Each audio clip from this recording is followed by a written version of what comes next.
So Tara Scott from Revitalize, we had tried to do a Facebook Live, and due to technical difficulties, we're unfortunately going to have to record this and post this. So I know you won't be able to ask your questions live, but we will be checking the post and answering. So I'm here with my friend Selena Rothenberger. She's a health coach. But Selena, tell us just a little bit about yourself. Yeah, so like you said, my name is Selena, and I practice functional health and wellness. I'm a health coach in Texas, and I collaborate with other doctors. I also have my own practice where I teach others natural methods of healing so they can regain their health and vitality. And I really focus on those that have autoimmunity and gastrointestinal disorders and challenges. So Selena and I met in a functional space, and we have an accountability group that we meet weekly and discuss business, but we also discuss cases and collaborate. So both of us share a passion in genetics for our own personal reasons. So there's a lot of overlap in what we're doing. So we thought it would be really great if we did a short podcast on genetics. Yeah. So I'm going to go ahead and start and give our 101 of genetics. And then Selena, I'm going to ask you to hop in and talk about epigenetics. Yeah. So basically, just a primer for genetics is that we have 23 chromosomes, and on each chromosome are genes, and things that make up genes are alleles. So we weren't even able to map the human DNA till 2003. And since then, we now find out what is, quote, normal or the wild type. So when we're talking about genetics, there are some things that are big differences, like Down syndrome. That's a whole chromosome that's either repeated or a part of chromosome that's broken off to make it look like there's a third chromosome in the 21st spot. So we're generally not talking about those large genetic issues. We're usually talking about what's called a SNP, SNP, or a single nucleotide polymorphism. So DNA is like a ladder. And so there's DNA on each end. There's these nucleotides that are like the stair or the rungs in the stair step. So each of these are nucleotides. So when we're talking about a single location, it's a single one. So if you have a ladder that you're hopping up and you just have one rung that's broken, it's probably not a huge consequence. The same thing is if you have one light, well, maybe not Christmas light, because if you have one Christmas light that's not working, sometimes the whole light goes out. So that's not probably a good example. But so when we're talking about genetics, we're talking about looking at your DNA, usually through a testing company, and then looking if you have differences in these single locations, which are called SNPs. And so, for example, when we look at your genetics, it's like spell check on your computer. There's spell check, but then there's also grammar check. So some genetic companies only do what's called a spell check. So sometimes they're going to miss things. And when we're talking about differences in genetics, we talk about your heterozygote. If you have one gene from your mom and one gene from your dad, and you have one issue that's a little bit different, that'd be heterozygote. If you have one gene, if you have both, that's a little bit different, it'd be homozygote. And if you have two that are the same, it'd be a wild type. And again, in some genes, you can't say there's a right or a wrong or a wild type, because it'd be like blue eyes or brown eyes. There's not no right race. So most of the time we're talking about proteins and enzymes in what we're checking in the way your body functions. So an enzyme is something that takes a compound from one way to another, or like a highway, I like to look at it. So when we're talking about some SNPs, some of them have some significance, and they change the way that the DNA is telling your body to make a protein. So for example, if you think you're coming to see me and you're coming to see Dr. J. Scott, someone's referred you to see me, J-A-Y, but then you see me and I walk in and you think, well, that's a female. I thought I was seeing Dr. J. Scott, but somebody made a typo and it's Joy, J-O-Y. So I'm still a doctor. I'm a female, not a male, but I'm still a human, and I can still help you. So that change in that J to Joy didn't make a huge difference. I made a little bit of a difference. And then if I said to you, hey, are you coming too, or are you two coming? T-O-O and T-W-O is a different word, but when you hear it, you can still understand it. So there's some SNPs that don't really change the meaning or change it so mildly that the effect isn't any different. And similarly, certain SNPs like color, C-O-L-O-R and C-O-L-O-U-R, only tell you where you are geographically, and that's how Ancestry.com can actually tell where you are. So I just got back from Australia, and they say realize with an S, and color, and they spell estrogen, O-E-S, estrogen. So the spellings are different for a lot of words, but it's still English. We can still communicate, and that is going to tell me where someone's from, how they spell certain things. Now, some SNPs don't make any sense at all. So, for example, if I wanted you to feed the cat, and I said feed the cut, C-U-T, that doesn't make any sense at all. So there's some SNPs when you have the difference that it's very different. So one of the things that Selena and I both do with our patients is first we have to try to get a history of what's going on and try to think about the mechanics of your body, and then we order genetic testing. But everybody seems to panic about, I have this gene, I have that gene, right, Selena? So why don't you kind of go over and tell everybody what epigenetics is? Okay. Yeah, so that's exactly what happens, is that people get their tests back, and now it's like, oh my goodness, what do I do? Because I have these SNPs, I have all these problems, and that is where the epigenetics is so important. And it's really, that's where we need to really focus our time on. The genetic side of it is just kind of giving us some of the building blocks that we have, but it's how we put these building blocks together and what is affecting that building. And one of the things that there's this great study, it's the agouti mice, that we've talked about you and I talked about quite a bit, these two identical mice that they've got the exact same genes, the same mother, they're identical, the same, but they are very, very different because of the environment that their mother, they were in while their mother was raising them. So the food that they gave the mom during the pregnancies was very different, and the mice became very, very different. One is very obese, prone to a lot of different diseases, where the other one's very, very healthy, based on those epigenetic factors, which was the food and the environment that the mother was raised in turn, that the children are raised in. So when we look at the epigenetics, we have to look at our environment, but also what was our mother's health like whenever she was pregnant with us? And then what was her mother's health like? Because all those kinds of things trickle down. So like in that agouti mice, that, this obese mouse, what happened to her is now going to also translate into her offspring. And so that's why it's really, really important to, once you get your genetics, is to put them into context of your diet, your lifestyle, and your history. Really dig into your history and looking for clues. We're looking for patterns. We really got to become detectives. And the thing is that it's not just me and Dr. Scott. You have to also become a detective with us, because it's your body that you've been in 24/7, and we're not always there. So, getting where you're starting to get aware of your surroundings, aware of, things that are affecting your health, and to listen to your symptoms and that instinct that we have that, oh, you know what, I think there's a problem here, and to explore those kinds of things. Do you have an example in a patient that you've worked with, like how epigenetics came into play? Yeah, so I've got like all of everybody. Epigenetics comes into play with everyone. Well, I'll give you one. I'll just hone down on one. It's like, oh my, which one do I pick? So for instance, I have one client that we went through, and they've got their genetic factors, got a lot of predispositions, they've got different SNPs and things. And so we do the diet, we look at the diet and how the stress really affects their overall outcome, and how like the emotional trauma from their childhood is now translated into that they have these chronic digestive disorders that they can't really get through.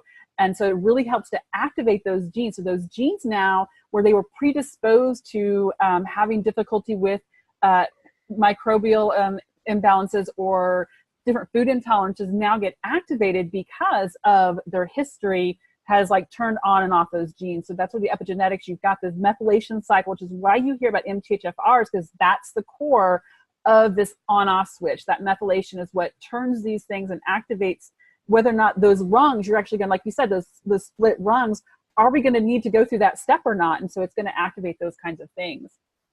I think the biggest one that I see in my practice is I see patients either with a personal or a family history of breast cancer, and also anyone who has a history of any estrogen pathology like uterine cancer, uterine fibroids, endometriosis.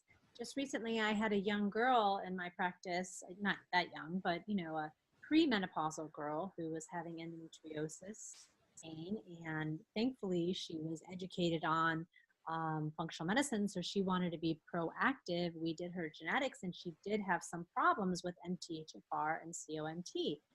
So I know that, Selena, we get frustrated with people who try to kind of do it yourself, and they find out they do 23andMe, they find out have MTHFR, and right away they want to know, what can I take, right? What supplement or what SNP? So why don't you tell us your opinion on that? Yeah, so on the SNPs, yeah, that one I definitely get very frustrated with, is that we have this mentality that, okay, I need a pill for that. And so when we go to the natural route, we start looking at our genes, we want to take a natural approach.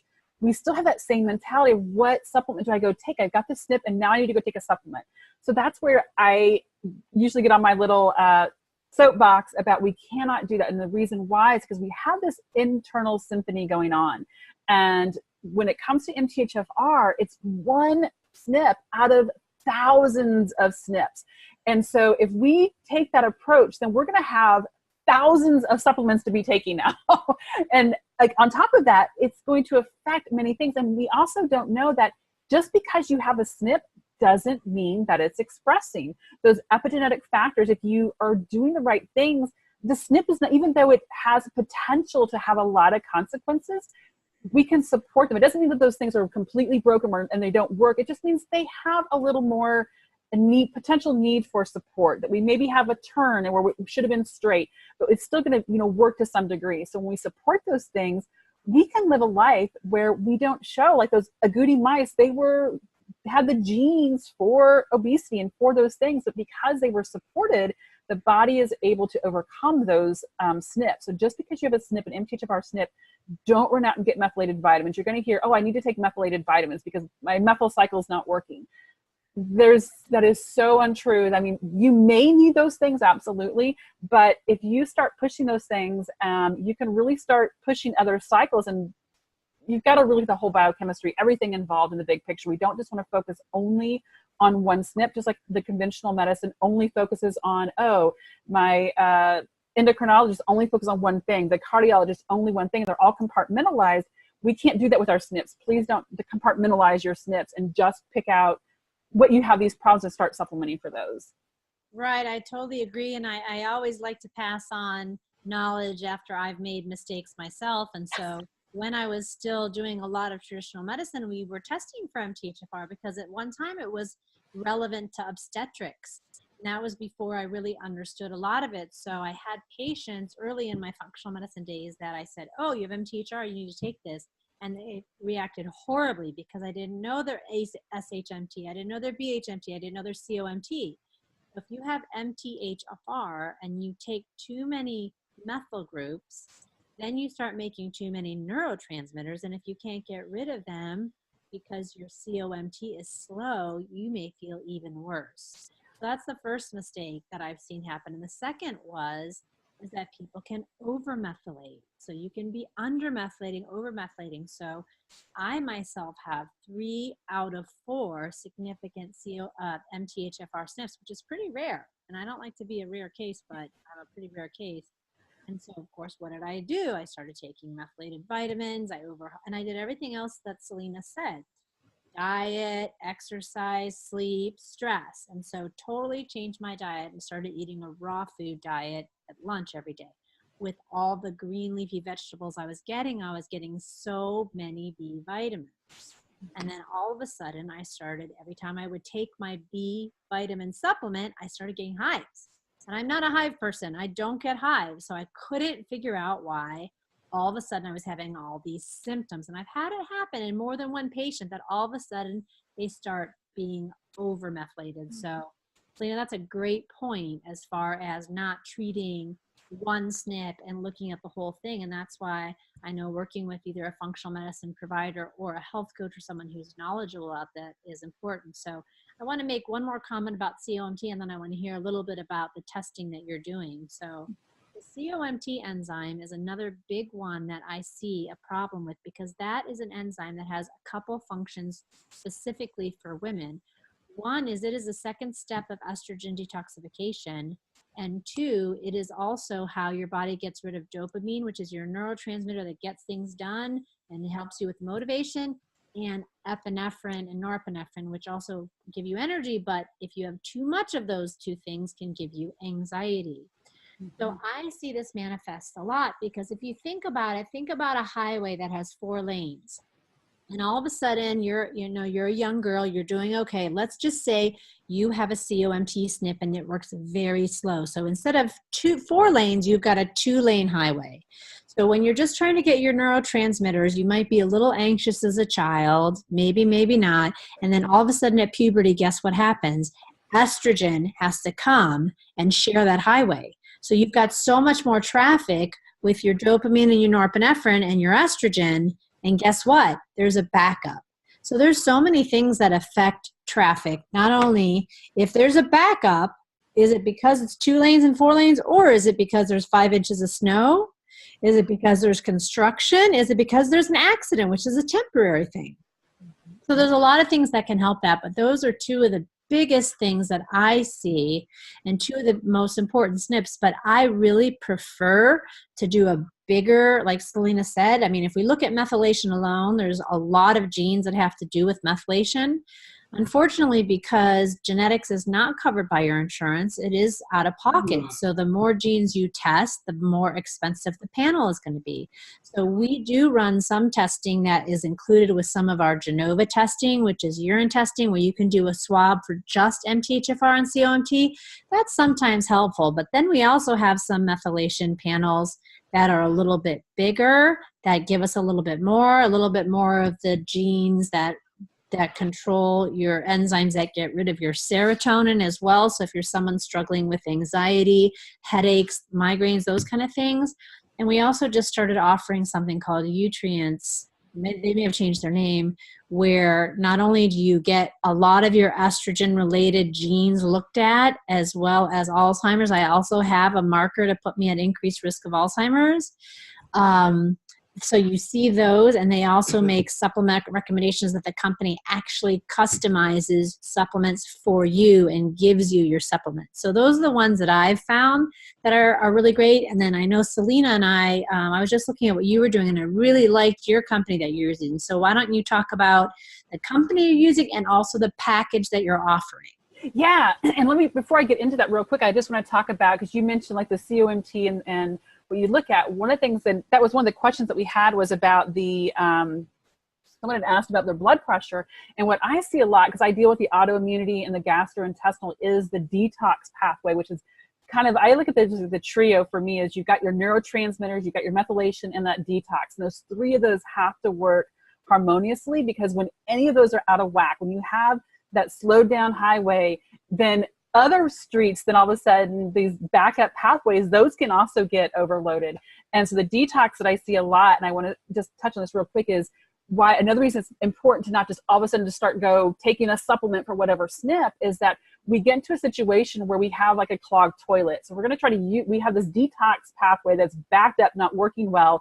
We don't continue to use that until we have that toilet working. We still try to use this clogged up device, it's going to make a huge mess. And so the same thing happens with like the children that I see with autism, ADHD. When there's heavy metals involved, we got to be very, very careful about the detoxing of these things and looking at this, all the biochemistry going on inside. That's, I think, what I see the most in my practice, and the others that I talk with, is I've changed the things that I'm doing. I've been taking these supplements. I've been doing a cleanse, and I feel worse. And so if you are one of those where you do these cleanses and things are worse, that's a big clue that we've got some 2-lane highways, or probably some 1-lane highways somewhere. So I just wanted to touch on that real quick, and which leads to why I really like the software in the company that I'm using, where I get my genetic testing from. I've done quite a bit of research on looking at the different options for genetics. And I've done a couple other places before. So the one that I'm doing now that I just really has blown me away with the number of SNPs that they have. So they check over 200,000 SNPs, which if you're familiar with 23andMe does about 600,000. But the 23andMe and a lot of these others are like what Dr. Scott was saying, they're about your ancestry. It's like, I don't really care about what part of the world I came from. I want to know, why is it my body is responding this way? Why does my child have autoimmunity? Why is your body responding that way? What can I do to help you? I can't do much about, okay, you came from Europe. great. It doesn't help us to fix what's the problem. So let me interject really quick about the 23andMe since you're on it. I don't mean to interrupt, but that they've changed the chips several times. And so what we're seeing is even with 23andMe, we're not getting the full amount of data that we used to get. And they're also listing non-significant SNPs. So exactly.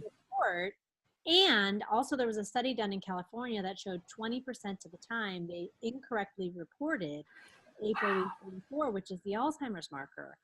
So that's really concerning to somebody that you want to reduce the risk of Alzheimer's, and your risk is incorrectly reported. So we are really trying not to. The only way we do that is if the patients already come to us with that, but we prefer not to use it. So I didn't want to hijack what you're saying, but I wanted to not forget to say that because I know a lot of people are doing that because they're having a Black Friday sale.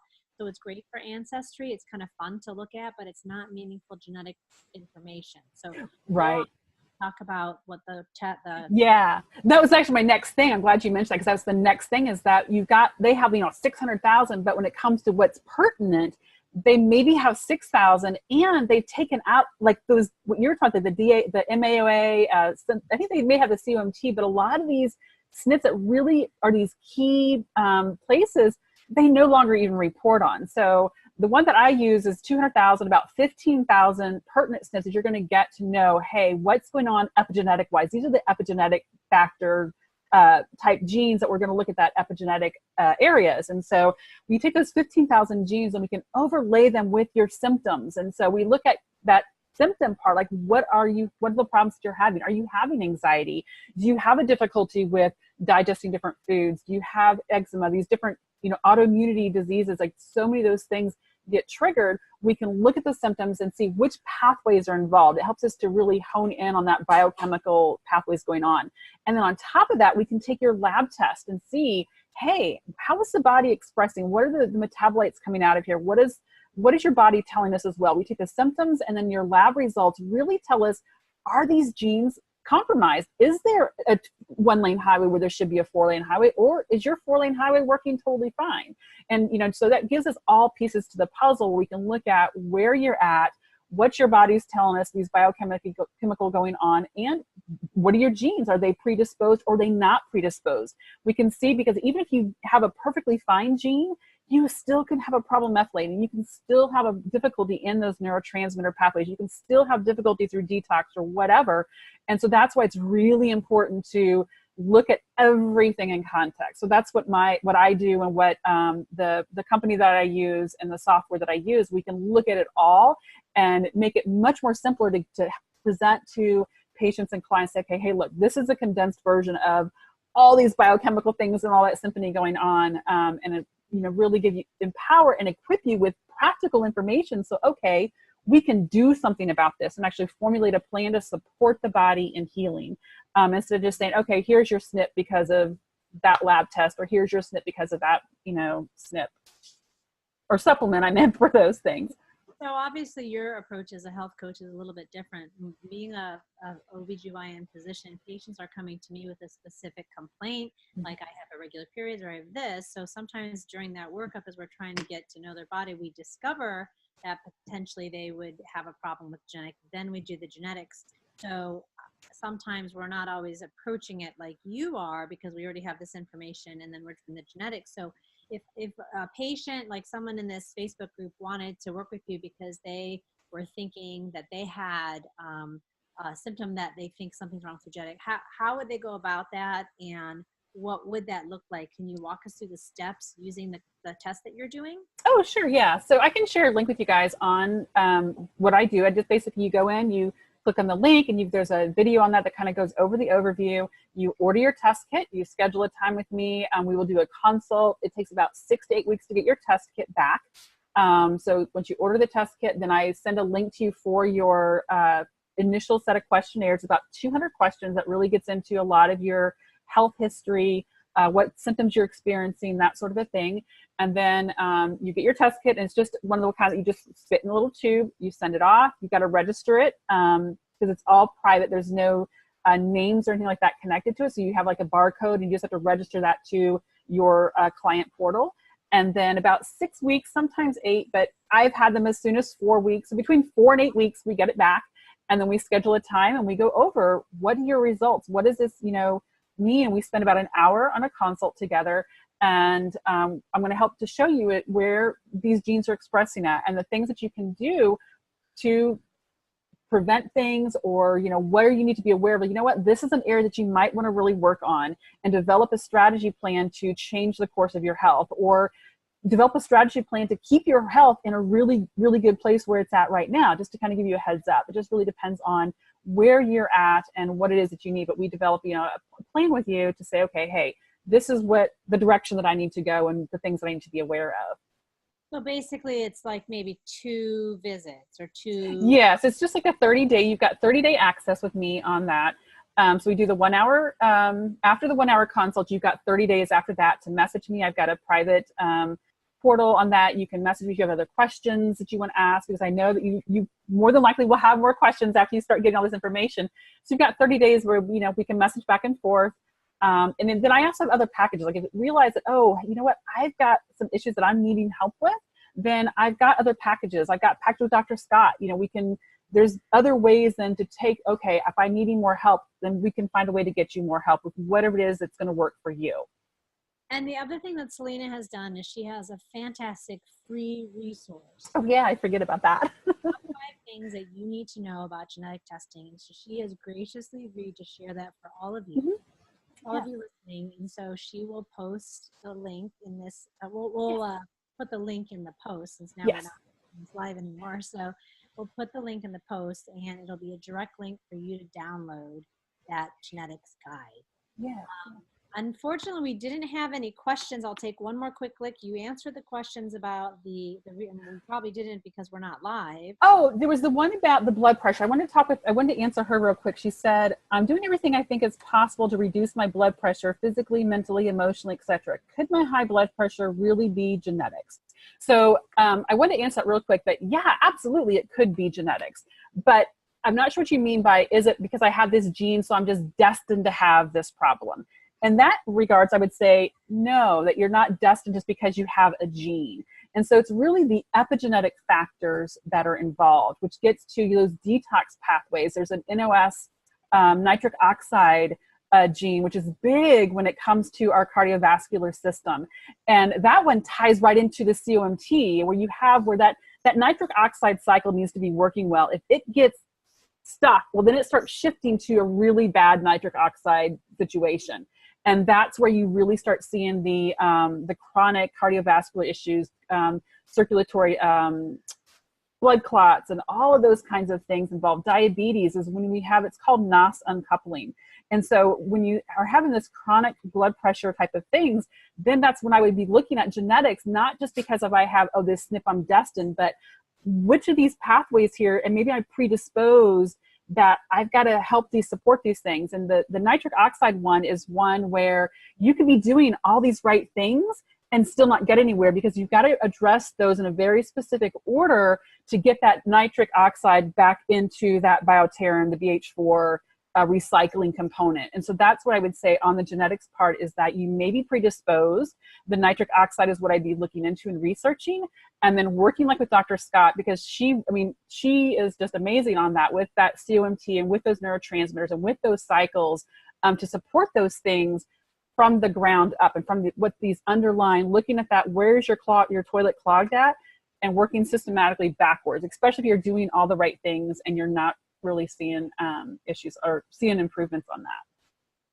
Well, great. Thank you for your time today, Selena. And Selena is our technical wizard, so she's going to just give me the podcast then when it's done, and I'll upload it into our private Facebook group. Selena is also a member of the private Facebook group, so she can also answer your questions. So after you watch this, if you want to post your question, if you were hoping to have watched live, I'm sorry, you can still post your question. We'll both be monitoring the posts, so we can make sure we get your question answered, and we'll provide the links to the free download for the genetics, and a link to Selena's site.